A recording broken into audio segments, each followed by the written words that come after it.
খুলনা ২ আসনের সাবেক সংসদ সদস্য নজরুল ইসলাম মঞ্জুকে খুলনা সিটি কর্পোরেশনের প্রশাসক এর দায়িত্ব দেওয়া হয়েছে।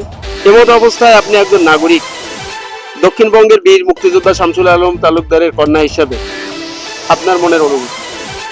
বিসমিল্লাহির রহমানির রহিম।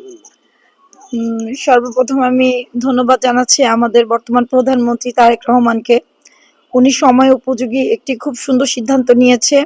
তার প্রথম সুন্দর সিদ্ধান্ত হয়েছে মঞ্জু কাকুকে দলে ফিরিয়ে এনে তার প্রাপ্য সম্মান দিয়ে, তাকে দলে নমিনেশন দিয়ে তাকে নির্বাচনের সুযোগ করে দেওয়া।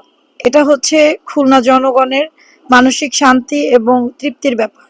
নজরুল ইসলাম মঞ্জু হচ্ছে খুলনা রাজনীতির একটি প্রাণকেন্দ্র।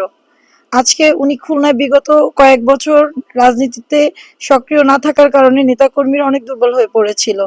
তো আমাদের প্রধানমন্ত্রী যে দূরদর্শিতার পরিচয় দিয়ে তাকে নির্বাচনে অংশগ্রহণ করার সুযোগ করে দিয়েছে, এতে করেই উনি প্রমাণ করেছে যে নজরুল ইসলাম মঞ্জুর প্রতি উনি কতটুকু অনুগত এবং তার প্রতি কতটা আস্থা আছে। খুলনা রাজনীতিতে আমরা মনে করি মঞ্জু কাকুর উপরে ভরসা করা যায়, নেতাকর্মীরা তাকে নিয়ে সামনে এগিয়ে যেতে পারবে। এবং আমি আরো ধন্যবাদ জানাচ্ছি আমাদের প্রধানমন্ত্রীকে। এমপি হতে না পারার পরেও উনি এমপি থেকে অনেক বড় দায়িত্ব আমাদের মঞ্জু কাকুকে দিয়েছে। তার কারণ হচ্ছে একজন এমপি শুধু একটা আসন নিয়ন্ত্রণ করে, আর সিটি কর্পোরেশনের মেয়র হচ্ছে সমস্ত আসনের প্রতিনিধিত্ব করে। সবকিছু মিলিয়ে যোগ্য জায়গায় যোগ্য ব্যক্তিকে বসানো হয়েছে। মঞ্জু কাকু আমার পিতৃ সমতুল্য। আমার বাবার সাথে একসাথে তারা সহযোদ্ধা ছিলেন, রাজপথে রাজনীতি করেছে, অনেক আন্দোলন সংগ্রামে তাদের ত্যাগ তিতিক্ষা আছে।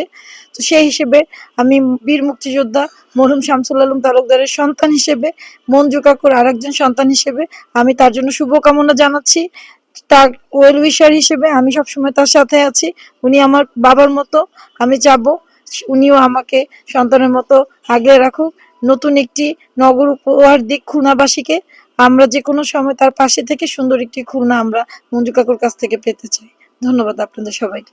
সুধীবৃন্দ, আপনারা দেখলেন বীর মুক্তিযোদ্ধা শামসুল আলম তালুকদারের কন্যা ফারহানা জাহান নিপা তার মনের অনুভূতি প্রকাশ করলেন। খুলনা ২ আসনের সাবেক সংসদ সদস্য নজরুল ইসলাম মঞ্জুকে মাননীয় প্রধানমন্ত্রী তারেক রহমান সিটি কর্পোরেশনের প্রশাসকের দায়িত্ব দেওয়ায় আপনারা যে যেখান থেকে দেশে কিংবা বিদেশে এই নিউজটি দেখছেন, শুনছেন, লাইক, কমেন্ট, শেয়ার করে উৎসাহ দেবেন, সাথে থাকবেন। নিচে বিদায়, পরবর্তী নিউজ নিয়ে আসবো। সে পর্যন্ত অপেক্ষা করুন।